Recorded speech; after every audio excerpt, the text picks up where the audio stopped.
Hey guys, and welcome back to my channel for another midweek mystery video. This week we're looking at the Highway of Tears. Now the Highway of Tears is a phrase/name coined in 1998 during a vigil held in British Columbia, Canada for 4 murdered and 2 missing women. There's been a long history of women going missing near a 450-mile stretch of Highway 16 between Prince George and Prince Rupert in British Columbia, Canada. Now, there's actually very little to link all of these murders. It's just the fact that they all happen in vaguely the same area and all of the victims are young women. The official disappearances are from 1970 through to 2006, although there are reported to be more recent disappearances that could possibly be connected as well. Highway 16 seems to be a dangerous place for females. Connections between the cases began to be investigated in 1981 when the RCMP, the Royal Canadian Mounted Police, held a conference to talk about the growing number of murdered and missing people along Highway 16. At the time, they were known as the Highway Murders. The term Highway of Tears wasn't coined until the late 90s. Close investigation of these cases revealed a number of similarities between them, including suspicious vehicles being seen in the area and persons of interest in the cases being the same. The landscape along Highway 16 is sparsely populated. The road intersects through thick forests, mountains and remote logging towns and indigenous reserves.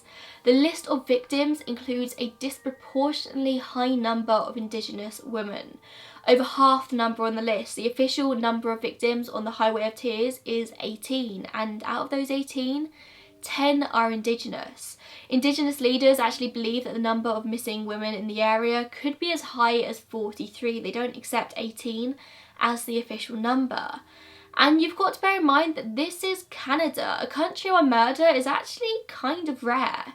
In 2017, police reported 660 homicide victims in Canada, which is the highest rate since 2009, 1.8 victims per 100,000 population. And according to the group Human Rights Watch, British Columbia has the highest rate of unsolved murders of Indigenous women and girls in Canada. But this is actually a shockingly low number when looked at in comparison with the neighbouring USA, where 17,284 people were murdered in 2017. That's 5.3 murders per 100,000 people, 100,000 in the population. So in a country such as Canada with such a low homicide rate, where homicide counts as just 0.2% of all deaths, to have 18 to 43 people go missing along the same stretch of road in 50 years is kind of shocking, and people believe that because of this, there has to be a link there. Now, before I start talking about the victims, I want to give you a little bit of context about this area of Canada.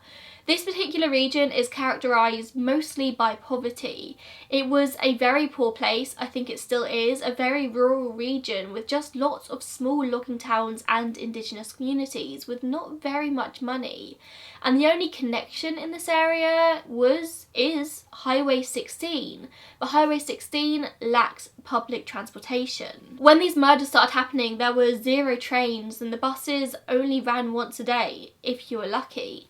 And if your work hours or plans were outside of this single bus journey, you had to rely on hitchhiking because the majority of people in this region couldn't afford cars. Hitchhiking was often the only way to get around in this area. People knew it was dangerous, people know the dangers of hitchhiking in general, but they just didn't have any other options. If you go to Highway 16, you'll see signs warning you not to hitchhike on the Highway of Tears, alongside photos of some of the victims. So you're going to notice that a lot of girls I'm going to be talking about are actually hitchhiking when they disappeared, and this is just a product of their socio-economic circumstances and the poverty in the area. Now, the list I'm about to tell you are the 18 women whose death and disappearances are part of the RCMP's investigation of the Highway of Tears.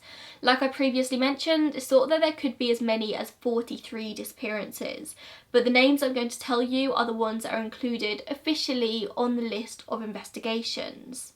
The The investigation is called Project E-PANA, created by the RCMP's Unsolved Homicide Unit in 2005. The project was actually named after an Inuit word which describes the spirit goddess that looks after souls before they go to heaven or are reincarnated. The unit started with just 3 cases in 2005, the murders of Alicia Germain, Roxanne Tiara and Ramona Wilson. By 2006, this had increased to 9 cases, and by 2007, it doubled to the 18 cases I'm going to share with you. There are 3 criteria that the RCMP use to determine whether a name should be included in the E-PANA investigation. Number 1 is that the victim was involved in a high-risk activity that would expose them to danger, such as hitchhiking or prostitution. 2 is that the victim was last seen or their body was discovered within 1 mile of Highway 16. But in 2017, this was actually broadened to include Highways 97 and 5. And number 3 is that the victims had to be female. E-PANA was established to try and figure out if it was just one serial killer, 2 or more serial killers, or if all of the disappearances and murders along the highway were completely unconnected. It's probably worth noting as well that this investigation was not particularly well funded, with budget cuts happening every year. So as the years go on, there's less and less money being put into this. The first victim of the Highway of Tears was a woman called Gloria Moody. She was 27 years old, she was a native woman and a mother of 2. She was last seen leaving a bar in Williams Lake, British Columbia on the 25th of October 1969. She was on a trip with her family, and her brother had visited several different bars that night. The last bar they went to was the Ranch Hotel, and as they were leaving, Gloria's brother thought she was right behind him. She wasn't, and he had no idea where she went. Her body was discovered just 1 day later on a cattle ranch by 2 hunters 10 kilometers from Williams Lake. She was naked and had been sexually assaulted before being beaten and bleeding to death from her injuries. The second victim was 18-year-old Micheline Parr, who was last seen in July 1970 at the gates of Tompkins Ranch. She had been hitchhiking and had been dropped at that spot by 2 women who had given her a lift. Her body was recovered 21 kilometers from where she was last seen on the 8th of August 1970, and she had been beaten to death with some kind of blunt weapon. Next was 19-year-old Gail Ways, who was hitchhiking home to Kamloops from her job in Clearwater. Her naked body was found just a few miles south of Clearwater months later in April 1974. Her clothes were never found. From what I can gather, she was actually the last name to be added to the Highway of Tears investigation list, bringing the total to 18. Pamela Darlington was 19 years old from Kamloops and was last seen leaving a bar before being found dead the next day at local Pioneer Park in November 1973.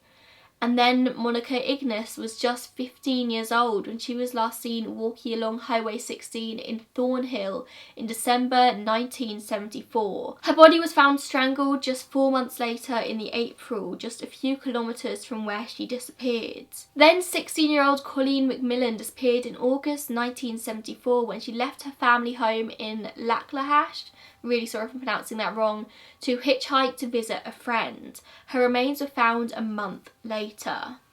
Monica Jack was the youngest victim, aged just 12 years old. She disappeared in May 1978 while she was out riding her bike near Merritt. 17 years later, in 1996, some bones and a skull were found in the area, which were later confirmed to be Monica. 33-year-old Maureen Mosey was last seen hitchhiking near Salmon Arm on the 8th of May 1981. Her body was later found at the end of a lane leading to Highway 97. Shelley Bascu was 16 years old when she disappeared on the 3rd of May 1983 after last being seen by witnesses near Highway 16. She has never been found. And Alberta Williams disappeared in August 1989 at the age of 24. She was at a bar with a bunch of her friends and her sister Claudia in Prince Rupert. Alberta tells her sister to come on, we're going to a party.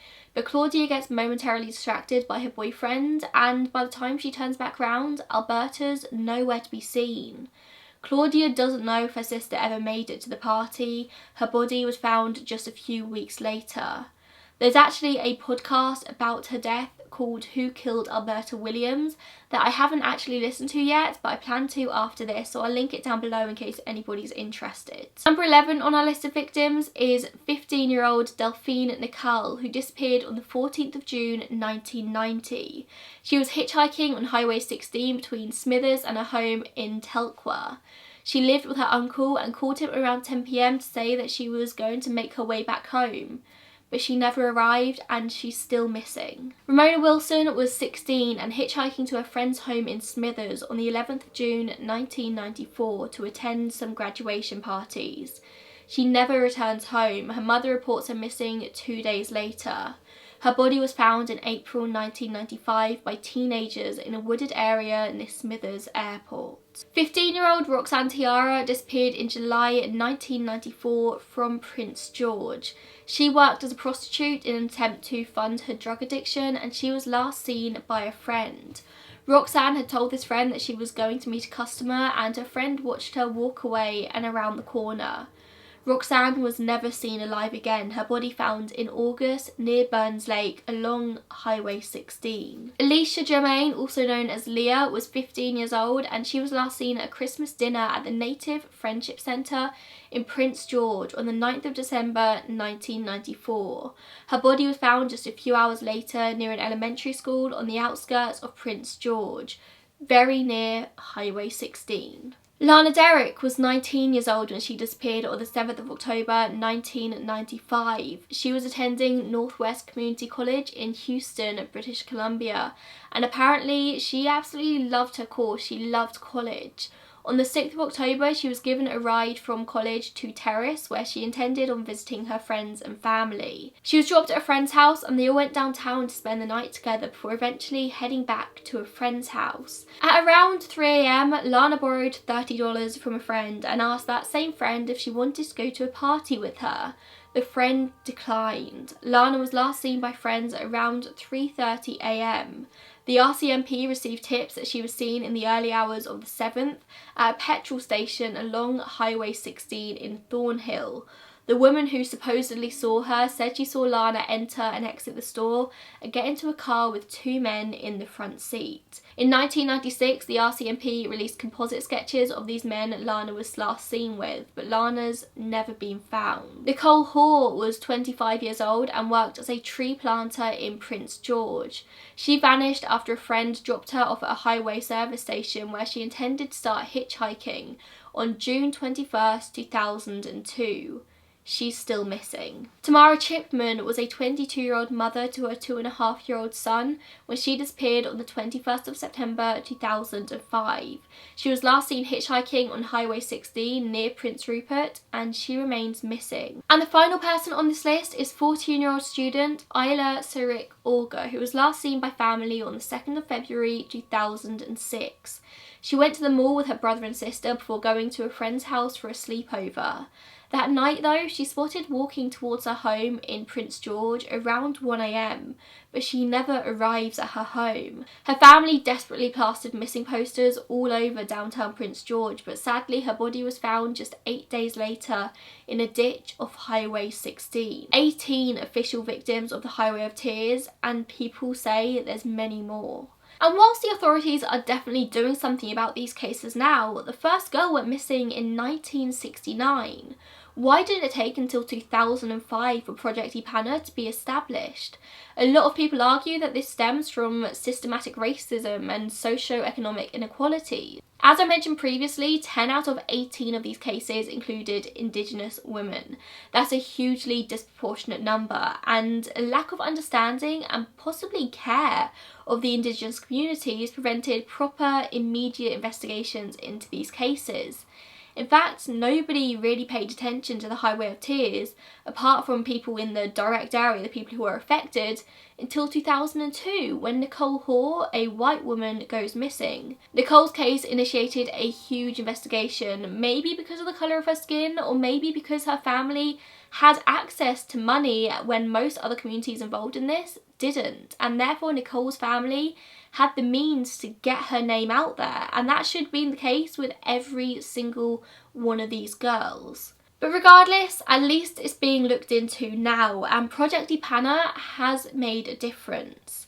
In 2012, E-PANA made a huge breakthrough in the investigations when the case of 16-year-old Colleen McMillan, who disappeared in August 1974, was solved. In 2006, evidence collected at the crime scene was sent to a lab and the DNA of an unknown male was discovered, but there was no match for that male found in the Canadian database.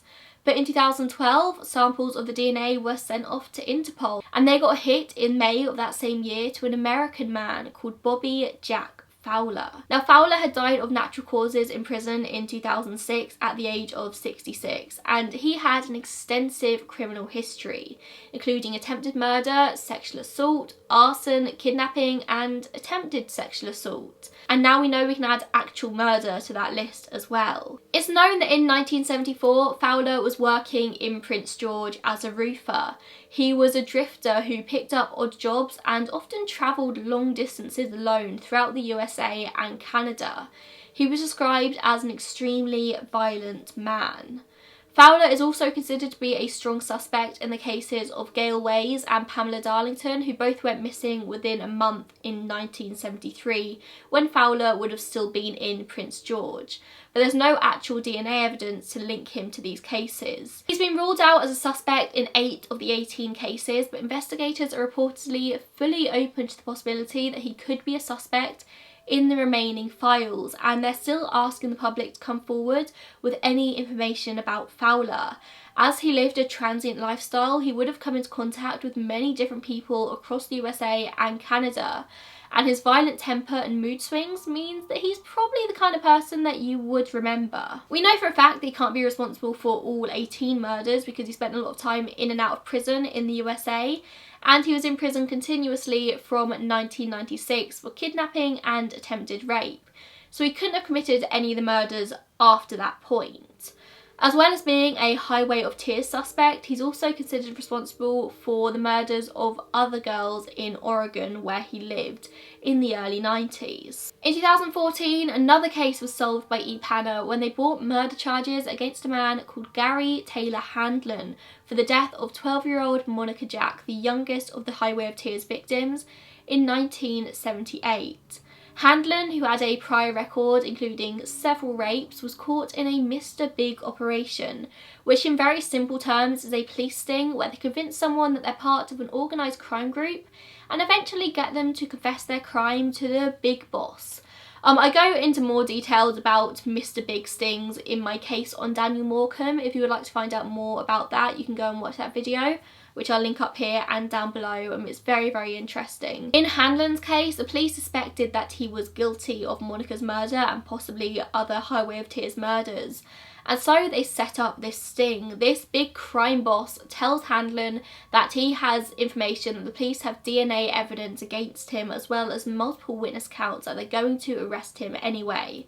But this crime boss tells Handlen that they could organise it that an ailing man would take the fall if Handlen provided information about his crime, which he did. He even shows members of this crime gang exactly where he snatched Monica off the road, and of course, with this and his taped confession, he's pretty soon arrested, pleading not guilty to first-degree murder. Eventually, he is convicted of first-degree murder, which carries a mandatory sentence of life in prison with no parole eligibility for 25 years. Outside of the 18 victims listed as part of the E-PANA investigation, there are many more people who have fallen victim to the Highway of Tears. Cody Ledbekoff is one of Canada's youngest convicted serial killers. Born in 1990, it's highly unlikely that he's guilty of any of the murders included on the E-PANA list. He would be 16 in 2006 when the last murder happened. But in 2010, he's arrested just off of Highway 27 when an RCMP police officer sees him pull onto the highway off a remote logging road, and then he speeds away erratically. This officer knows that something's up and so pulls over Ledbekoff as part of a routine traffic stop, thinking that it was suspicious that somebody would be on that logging road late at night in November. He thought this man might have been illegally poaching. As the officer approaches the vehicle, he notices that Ledbekoff has blood on his face, legs, and a pool of blood on the driver's mat.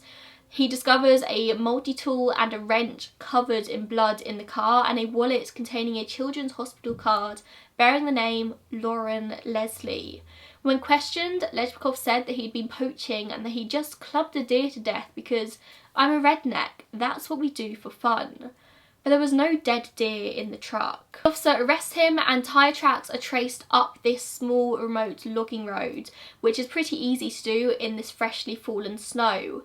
They quickly find the body of 15-year-old Lauren Leslie. It later comes out that Lauren had met Lejbakov online. After his arrest, he's linked by DNA to the death of 3 other women in the area. Jill Stachenko, who was found on the outskirts of Prince George, Natasha Montgomery, who has never been found but her DNA was found in Lejbakov's apartment, and Cynthia Mast, who was found in Prince George. Whilst none of these names are on the official investigation list, it just goes to show that outside of the 18 official victims of the Highway of Tears, there are many, many more. At this point, no other cases have been solved and no new cases have been added to the investigation since 2007. But since the creation of E-PANA, the RCMP has collected at least 750 DNA samples, conducted 2,500 interviews, investigated 1,413 people of interest, and administered 100 polygraphs. So they're still working on it, and it seems they're working pretty hard. But the investigation isn't going entirely smoothly. In October 15, there was actually an email scandal among government officials when an assistant was accused of triple deleting all emails relating to the Highway of Tears from the email account of a man called Tim Duncan, who was former Executive Assistant to Transportation Minister Todd Stone.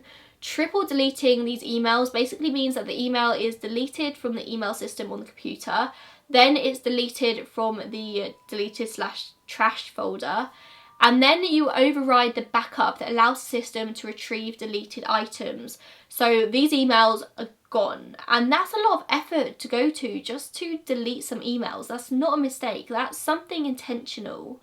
But why is this a big deal?